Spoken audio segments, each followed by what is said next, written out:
Hi, everyone. Thanks for being here today. We're blessed with good weather, so I'm thankful for that.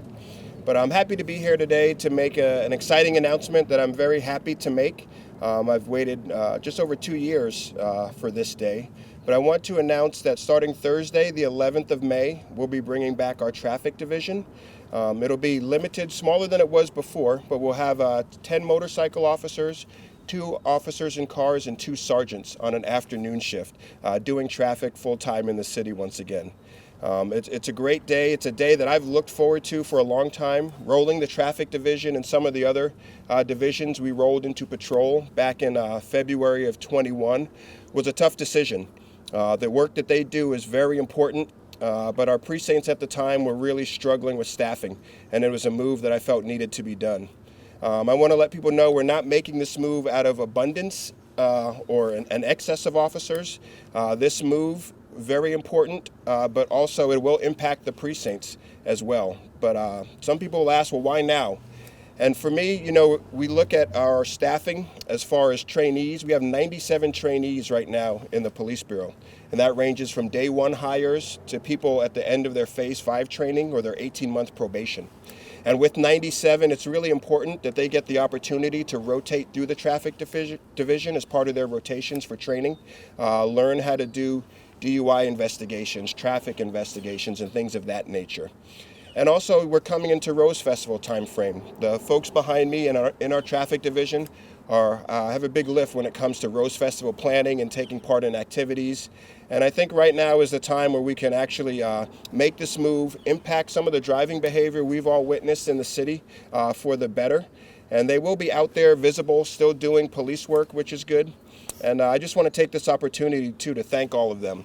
Even though they've been doing patrol work for the last 2 years, they've still maintained their certifications, done trainings, maintained their motorcycles, and done a lot of great work that the city so desperately needs. So I want to thank them and welcome them back to a full-time traffic operation.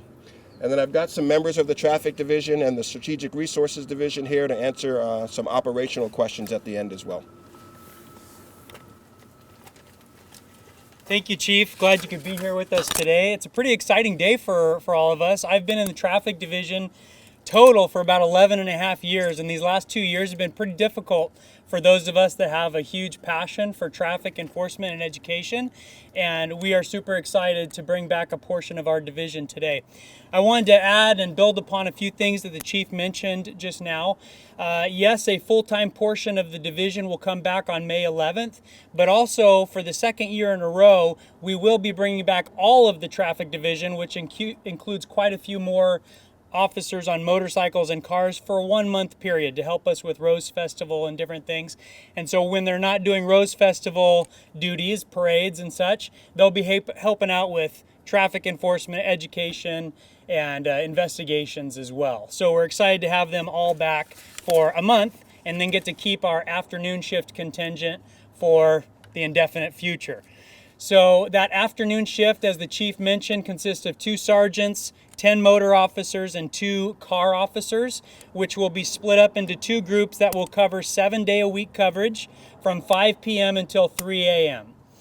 Now, the rest of the traffic officers that will go back to the precincts will continue doing what they've done for the last couple years, which is working their 40-hour work week with the precinct to which they're assigned, as well as coming in on their time off to help out with special events, and doing traffic enforcement and education on an overtime basis through grant funding from the Oregon Department of Transportation Traffic Safety Division. So I wanted to share with you guys a few stats just to kind of help shed some light on our situation currently, how it's been in the past, hopefully answer some of your questions before you even get the chance to ask them, and then we'll be available for questions after that as well. So when I first came to the traffic division in 2008, we had about 35 motorcycles and about 10 to 12 cars. So that's a pretty robust traffic division. Over the years, it's dwindled for one reason or another, usually because of staffing needs. And as the Chief said, in February of 21, the division was disbanded, all but our lead investigators for fatal crashes and a few admin personnel to help out with the necessities of keeping the division going at a limited level. And so we're excited to bring back a portion of that division. One of the reasons, or a few of the reasons that we're bringing people back is because there's a huge need. All of you know that. The city talks about it quite often. We have speed racer events going on. We have fatal crashes that are setting record numbers each year. For example, last year we had 68 total fatalities on our Portland roadways. And of those 68, 32 of them were pedestrian related. Now that 68 is a high since 1987, and that 32 pedestrian fatalities is a high since 1948. That's how far back you have to go to get a higher number of pedestrian fatalities in a single year in Portland. Not only that, but hundreds of citizen-initiated traffic enforcement requests have gone unanswered. I didn't have the resources to send officers to go and deal with those neighborhood complaints. And so unfortunately, we have not been able to address those. Citation and warning and citizen contact numbers are way, way down. As a comparison, 2019, when the last full year before COVID, when we had a decent-sized traffic division, we were upwards of over 27,000 citizen contacts for citations and warnings and different contacts. 2020, it dropped down below 20,000. 21, just over 10,000. And then this last year, only 7,000 citizen contacts for traffic enforcement and education purposes. That's a really low number. And the majority of those contacts are happening on overtime through ODOT grants. So our day-to-day operations for the traffic division have not been able to get out there and meet the needs of the citizens in the community. We all live, work, vacation, or commute in this city, and it's our responsibility to help make sure that your roadways are a little bit safer. So we have some priorities when it comes to this portion of our division that are coming back. And so some of their priorities are, number one, we need to help out the precincts. There's a pretty equal number of calls for service that are traffic related as there is number of officers proportionally to the total number of traffic officers, if that makes sense. So there is a body of work for us to do when it comes to responding to 911 calls for crashes, DUIs, and so forth. DUI detection, investigation, and processing. Our DUI arrest numbers over the last few years have been dramatically low. That's not for a lack of DUI drivers on the roadways. It's for a lack of the ability to process those drunk drivers and not having the resources to do that. So we'll be focusing on that. Hence, having afternoon shift when the majority of those intoxicated and impaired drivers are on our roadways. We're going to dedicate the priorities for our mission when it comes to investigations and making citizen contacts, enforcement, and education are going to be on high crash areas of our city. Areas where we have a number of crashes that exceed most of the other roadways. And we're going to focus on dangerous driving behaviors. That's our priority when it comes to self-initiated activity. And then as the chief also mentioned, for the last 2 years, since we didn't have a traffic division, all those who have been hired in the last 2 years have not had the opportunity to go through the traffic division to learn how to process a DUI, to learn how to thoroughly investigate a traffic crash, to thoroughly learn how to make a traffic stop and contact a citizen in an appropriate way.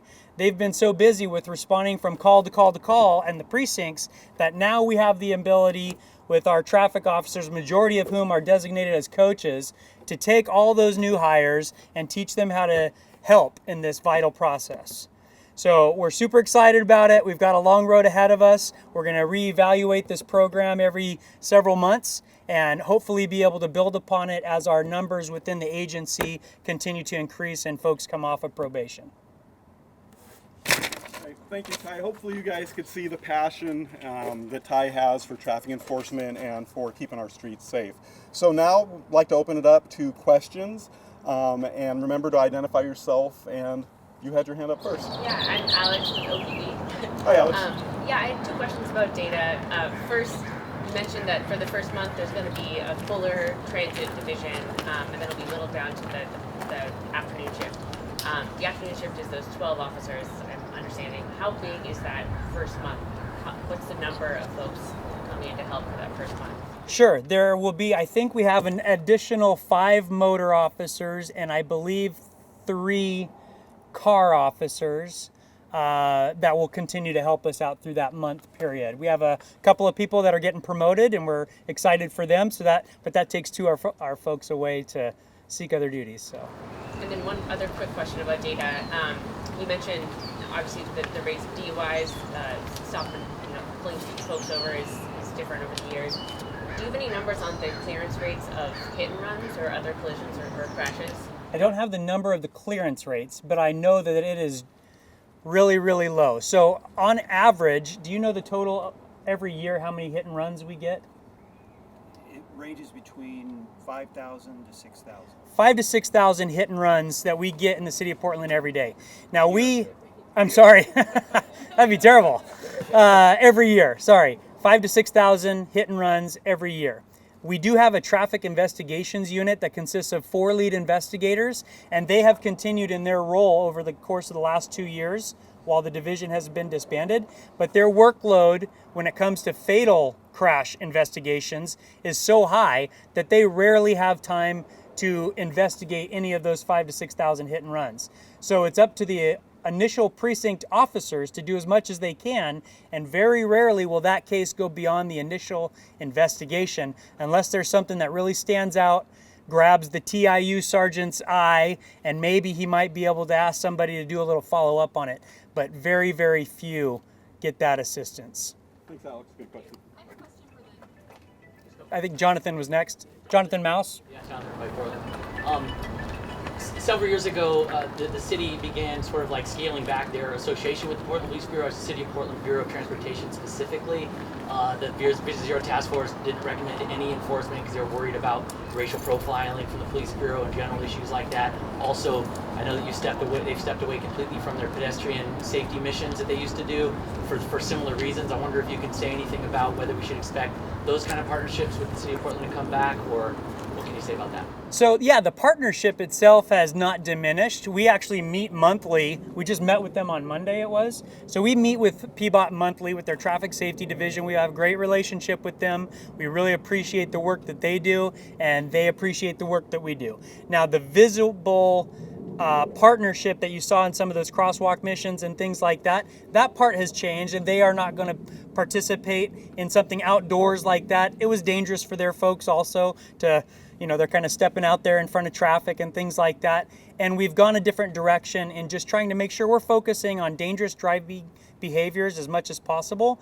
But we share a lot of information with them when it comes to our crash data and our serious injury and fatal crashes, and make sure they're aware of any of those locations that can be improved upon and so forth. So we have a great relationship with them. We'll continue to working with them, and those officers that are going to come back full time, as well as those for the next month or so, will be focusing on missions together.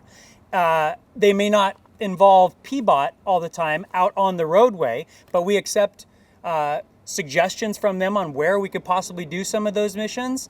And when we're doing the missions, we're going to focus on dangerous driving behaviors as much as possible. It's important to us to always have stops data information that is equal to the demographic of our city, and not have more stops to a certain demographic than the other, or hits a certain area more than the other. And historically, the traffic division has been spot on with that. We have a great reputation for doing that because we are looking for dangerous driving behavior. We don't really preoccupy ourselves with who's behind the wheel, just the fact that they're doing something that's dangerous. And then one other thing, I'm assuming that you hope that the announcement itself will maybe change behaviors and folks will kind of have it on their radar that there's a traffic division again. So I'm assuming you hope this press conference itself has an impact. So I can't help but remember about 2 years ago, you had a very similar press conference where you basically did everything you could to broadcast to the city that there were no police officers enforcing traffic laws. Yeah. And I just wondered if you think that had an impact in the last 2 years. Well, we've had some different driving behaviors over the last couple of years. Some of it, I think, is sparked by COVID, and a lot of people had been working remotely. There wasn't quite as much traffic on the roadways, allowed for some faster speeds. Some of it's impacted by the fact that we have speed racing activities going on regularly in our city, and some of it is people just think they're not going to get caught. And there's not a whole lot of traffic enforcement out there. There's not visible motorcycles around every corner like there had been in the past. And so, yeah, absolutely, I think that all played a role, and we're hoping that with your help, we can get the word out that we're back, and we're going to be out there as often as we possibly can, looking to have a conversation with anybody who thinks that that behavior is okay. I think I saw over here. Let's go right down the road. Yes, ma'am. Hello, thanks for your time today, Elizabeth. So I was hoping, this probably is for Chief Lovell, but anyone that wants to chime in, I was hoping you could explain the decision to disband the team, why you made that decision, who made that decision. If you could talk a little bit about that. I know you alluded a little to staffing. Yeah, that was a staffing decision at the time. At that time, our precincts were really struggling to answer calls for service in a timely fashion. And we didn't disband traffic, but we folded a lot of the officers into patrol. And we did the same thing with our narcotics and organized crime unit and also our K-9 unit, just to bolster the precincts at the time. And like I said before, this is going to impact the precincts to some degree.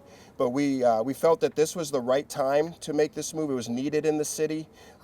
We have this dearth of trainees that are coming through that really need to learn these skills. And I think for me, it was something where we're always looking at how we can take this finite resource of officers and be impactful on many fronts. You've seen us do it with street racing, organized retail crime, stolen vehicles. And I think for us now, having traffic out there, visible, doing the important good work they do is going to be beneficial to the city. So we were able to move forward and make this move. Mike. What role, if any, does the mayor's proposed budget calling for 40-plus new officers have to do with this? Or does it really just come down to getting more people trained in this and making the streets safer? It really comes down to that. And I think for us, too, when we look at getting folks trained, but also the events that we have in the city. Rose Festival is upon us. A lot of the planning that we do as the Police Bureau rests with the folks in our traffic division. And as we come into Rose Festival, when we look at the city opening up and the events that we do here in the summertime, the parades, the races and things like that, it requires a heavy lift from traffic. And to have them available to focus on that and also to train a lot of the things that they do in partnership with other agencies, riding motorcycles and processions and things of that nature. So to be able to focus on that and do that, keep that proficiency up is also important. So timing had a big thing to do with it, but not so much the mayor's bill.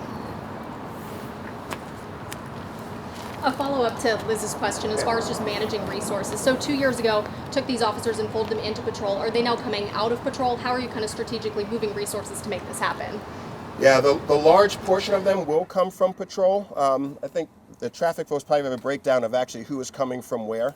But I think, for us, we realize a lot of the resources we have are in the precincts. So when we do things like promotions, which we'll do this week, remaking our traffic division, that impacts the precincts. And we'll have to take some time to see how that is absorbed in call times and our answering of calls for service, and then maybe we have to make some adjustments down the road. But I feel like for me it was important to make this move now and kind of address this issue like we're trying to address the many others. And the precincts have been very resilient, and they're very grateful for the help they've gotten from those units I mentioned before over the last couple years. So, to me, it's always kind of that you're moving from one place of need to another place of need. And when you do that, there is some sacrifice that takes place here, but we're really trying to address all the important issues in the city. Right. Chief, we found Portland was one of a few major American cities without a full-time traffic unit. Did looking at what other cities do factor into your decision-making today to put this unit back together? Not in particular. I think we always kind of look at the national landscape. But for me, I've always wanted to be here, standing at this podium today to announce the return of our traffic folks. And it is a smaller contingent than we've had in the past, but it's important work. A lot of the things we're trying to address, involve safety, life safety.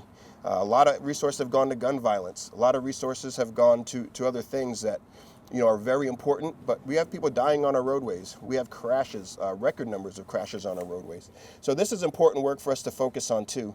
And I'm glad we can get to a point now where we can put some full-time resources back towards it. Related to that, I know in 2021 you said it was related to staffing, but in 2020 there were communities who did not want police to be doing so much traffic enforcement due to the impact of minority communities.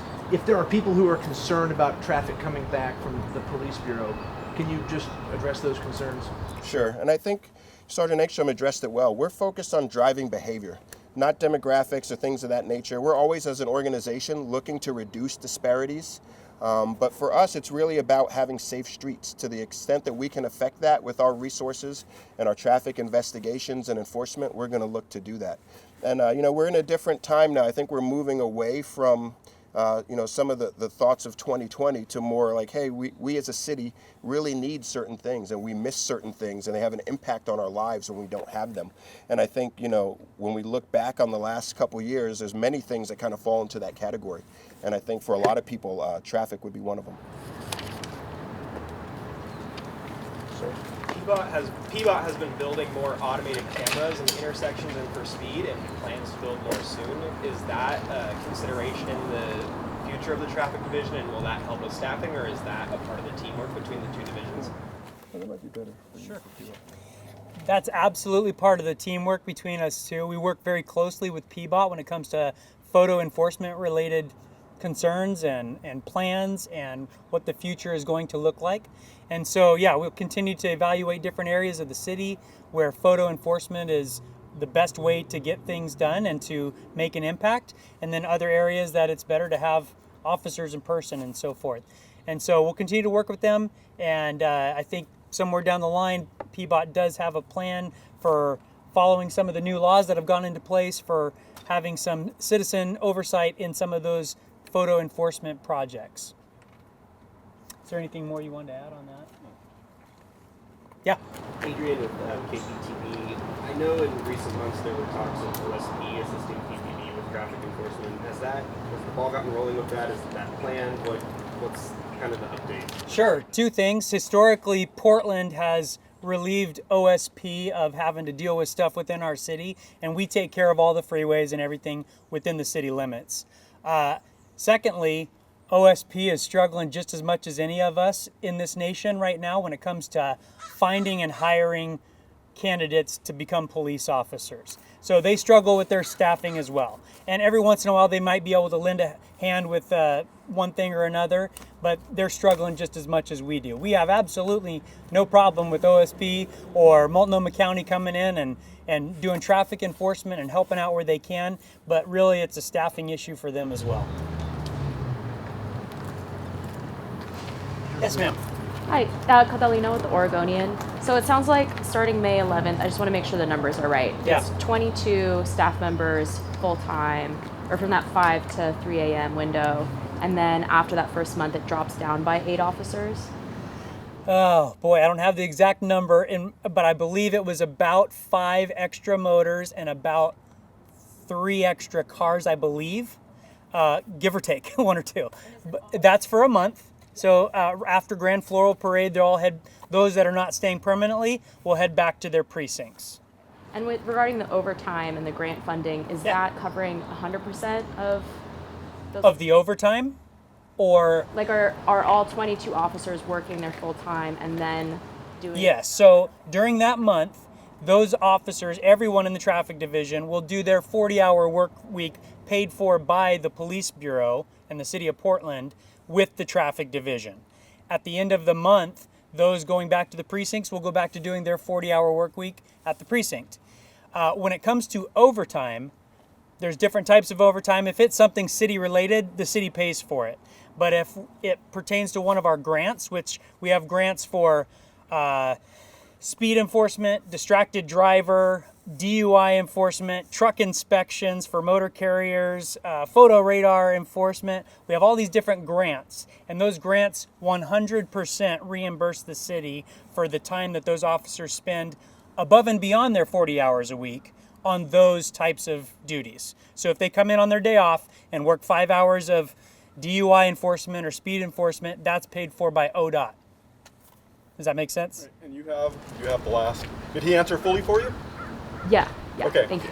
Then you have the last question. Saw your hand go up. You mentioned the high crash corridors, but can you discuss logistically whether it be interstates, the high crash corridors, city streets, where you guys? We do have a list of them. It's kind of an evolving list a little bit, but any major roadway that you guys can probably think of within the city of Portland, Gleason, Halsey, Division, Powell, 82nd, 39th, MLK, Grand, Barber, Interstate, Lombard, plus all of the freeways, and Marine Drive, all of those major roadways are where an extremely high percentage of our crashes take place. So when we have discretionary time and we're not processing a drunk driver for East Precinct or helping on a crash in Central, then we're going to go out and do some proactive enforcement and education.